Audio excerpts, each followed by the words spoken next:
चलिए आइए कुछ एनसीईआरटीज़ के क्वेश्चंस देखते हैं आपके जो थ्योरी पढ़े हैं उसके हिसाब से। एक्सरसाइज 1.3 का एनसीईआरटी पहला क्वेश्चन है कि write the following in the decimal form and say what kind of decimal expansion each has. सबसे पहले हमको इसमें क्या करना है, किस में कन्वर्ट करना है, डेसिमल फॉर्म में। और आफ्टर डेसिमल फॉर्म हमको बताना है कि which kind of decimal expansion.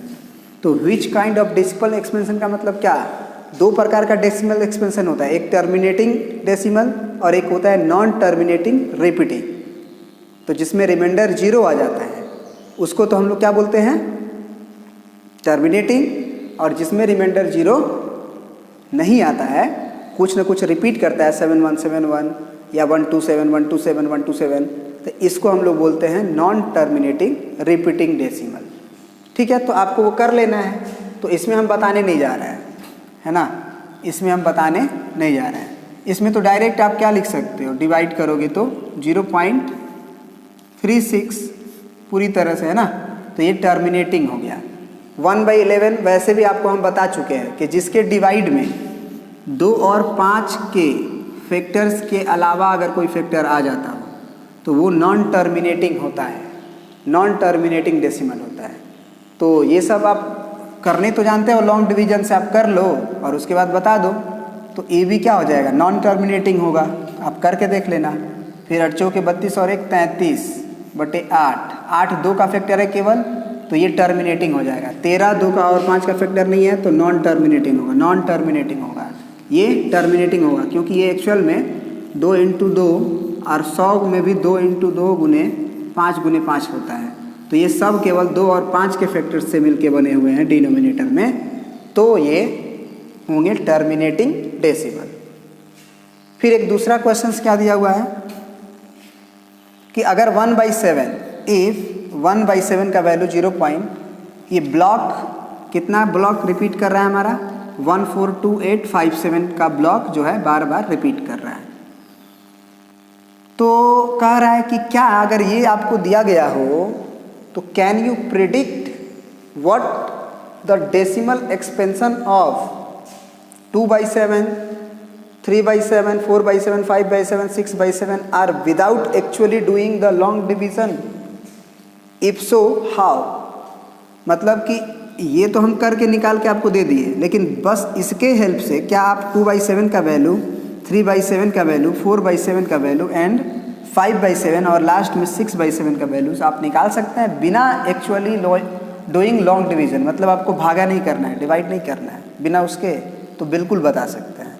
अगर 1/7 दिया है तो हम दोनों तरफ, जैसे हमको 1/7 बराबर 0.142857 का बार दिया हुआ है, तो हम दोनों तरफ 2 से गुना कर देंगे। तो इधर 2 से गुना करेंगे तो 2/7 होगा, नहीं, और इधर 2 से गुना करेंगे तो RHS से गुना करो, 7 दूना के 14, 5 दूना के 10 और 1 11, 8 दूना के 16 और 1 17, 2 दूना के 4 और 1 5, 4 दूना के 8, 2 एकम 2 हो गया। और अब इस पे बार चला जाएगा। फिर अगर उसी तरह से अगर हमको 3 से मल्टीप्लाई कर दे दोनों तरफ तो ये 3/7 हो जाएगा। अब 3 से मल्टीप्लाई करोगे तो 3 7 21 और फिर 3 5 15 और 2 17, 3 8 24 और 1 25, फिर 3 दूना 6 और 2 8, 3 चौके 12, 3 एकम 3 और 1 4, 0 पॉइंट और यहाँ पे बार लगा देंगे हम लोग। ठीक है, 4 से करना होगा 4 से मल्टीप्लाई, 5 से करना होगा 5 से मल्टीप्लाई, 6 से करना होगा 6 से मल्टीप्लाई। अब 7 से करोगे ना तो डायरेक्ट जो है 1 आ जाएगा कट के, एक्चुअली 0.9999 आ जाएगा और वो 1 हो जाएगा, तो इसीलिए 7 वाला नहीं दिया है। हो गया, ऐसे कर सकते हैं हम लोग। ठीक है, कुछ और भी क्वेश्चंस देख लेते हैं हम लोग ताकि आपका कॉन्सेप्ट जो पढ़ाए हैं वो यूज करने आ जाए। ठीक है, चलिए ये क्वेश्चंस देखते हैं। 7 नंबर बोल रहा है कि राइट 3 नंबर्स कुछ डेसिमल एक्सपेंशन जिसका decimal form are non terminating and non repeating, non recurring, मतलब न टर्मिनेट होता हो और न ही रेकरिंग। 3 एग्जाम्पल दीजिए। तो आपको ये बता दें कि ऐसा नंबर को इरेशनल नंबर भी कहते हैं। जो नॉन टर्मिनेटिंग और नॉन रेकरिंग हो उसी नंबर को हम लोग इरेशनल नंबर कहते हैं। ये नोट करके कहीं भी लिख भी लीजिए कि the numbers हुच decimal form is terminating और रेकरिंग। टर्मिनेटिंग नॉन मतलब समझ गए, ये चीज़ एक बोल दिए, या इसी वर्ड को एक दूसरे भाषा में क्या बोल सकते हैं कि a numbers which decimal expansion are terminating और non terminating recurring, this is called rational number. या उल्टा भी कि रेशनल नंबर अगर बोलना हो तो उसका डेसिमल एक्सपेंशन p/q फॉर्म का डेसिमल एक्सपेंशन या तो टर्मिनेट हो जाए या फिर नॉन टर्मिनेटिंग हो तो रेकरिंग हो। ठीक है, रेकरिंग का मतलब समझते हो, किसी पे बार देना, जिसको कि रिपीट करना। तो ऐसा एग्जाम्पल देना है कि जो दोनों में से कोई नहीं हो, तो यही आंसर डेफिनेशन हो जाता है इरेशनल नंबर का, कि ऐसे नंबर्स जिसके डेसिमल एक्सपेंशंस जो हैं न तो टर्मिनेटिंग हो और न ही रेकरिंग हो, उसे हम लोग इरेशनल नंबर कहते हैं। तो वही देना है। तो बहुत आसान है, 2.101, 2 को 01 डाल दो, 3 को 01 डाल दो, कहीं से रिपीट नहीं करेगा, है ना। 001 तो 3 को 001 आ रहा है, फिर 4 को 0001 कर दो, तो ये नंबर एक हो गए। इसी तरह से आप एक और कर लो, 2011 कर लो, है ना, फिर 0111 कर लो, फिर 0441 कर लो, ऐसे करके। तो ऐसे करके तुमको 3 एग्जाम्पल देना है, खुद से दे सकते हो। ठीक है, अब ये क्वेश्चन नंबर देखो, 8 नंबर। बस ये ध्यान रखना चाहिए कि ऐसे नंबर्स का एग्जाम्पल नहीं दे सकते हो, ऐसे नहीं दे सकते हो। 2.313131 नहीं दे सकते हो, और न ही 2.31 दे सकते हो, क्योंकि ये हो जाएगा टर्मिनेटिंग और ये हो जाएगा रेकरिंग, नॉन टर्मिनेटिंग रेकरिंग। तो नॉन रेकरिंग भी होना चाहिए। नॉन रेकरिंग का मतलब ही होता है नॉन टर्मिनेटिंग, रिपीटिंग की कहानी को नॉन रेकरिंग कहते हैं। आ जाओ आप 8 नंबर पे। कर find 3 different irrational number, rational number नहीं, इरेशनल नंबर बिटवीन 5/7 एंड 9/11। तो 3 को इरेशनल नंबर देना है और 2 को रेशनल नंबर के बीच में, क्योंकि 9/11 और 5/7 तो रेशनल नंबर है। तो सबसे पहले नंबर का डिनोमिनेटर को सेम कीजिए। सबसे पहले वर्क जो है आप ये कीजिए कि दोनों का डिनोमिनेटर को सेम कीजिए। तो इसमें 11 से मल्टीप्लाई कर दीजिए, 5 × 11/7 × 11, और इसमें 9/11 में ऊपर नीचे आप 7 से मल्टीप्लाई कर दीजिए, ताकि दोनों का डिनोमिनेटर 77 आ जाए, क्योंकि 11 7 77 दिख रहे थे हम। ठीक है, तो इसलिए हम दोनों का उल्टा के रेसिप्रोकल, मैंने डिनोमिनेटर से इधर, इसके डिनोमिनेटर से उधर।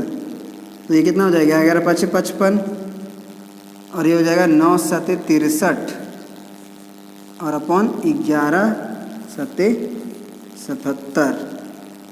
तो 55/77 और 63/77। तो एक काम कीजिए, सबसे पहले आप इसका डेसिमल एक्सपेंशन को देखिए, तब जाके आपका काम होगा। इसका डेसिमल एक्सपेंशन को देखिए कि क्या आ रहा है आपका दोनों के। एक काम करते हैं, इसको करने की आवश्यकता नहीं है आपको, इसको करने की आवश्यकता नहीं है। आप इसका डेसिमल एक्सपेंशन कर लीजिए और इसका डेसिमल एक्सपेंशन कर लीजिए, पहले ये कीजिए। ठीक है, तो चलिए हम 7 और 5 है करते हैं। तो ये पॉइंट हो जाएगा हमारा, 0 बढ़ेगा, 7 × 7 = 49, है ना, 1 बढ़ा 0 बढ़ा। अब क्या करें, तो 7 × 7 कितना बचा, 3 0, 7 × 4 = 28, कितना बचा, 2 0, फिर 7 दूना के 14, फिर क्या बचा, तो फिर बचा 6 0, है ना। तो 7 × 8 = 56, कितना बचा, 4 0, 7 × 5 = 35, कितना बचा, 5 0। तो अब तो रिपीट करेगा ना, 7 × 7 = 49, क्योंकि अब 7 होगा, फिर 49 लोगे तो 1 बचेगा, तो फिर ये 7 वही कहानी, तो इसको रिपीटिंग कर दो। मतलब कि इस नंबर को 5/7 को इसको ये करने की आवश्यकता नहीं है, बल्कि आप ये कह लो, बल्कि आप ये कह लो कि हम 5/7 बराबर लिख लेते हैं 0.4285 और इसके ऊपर बार।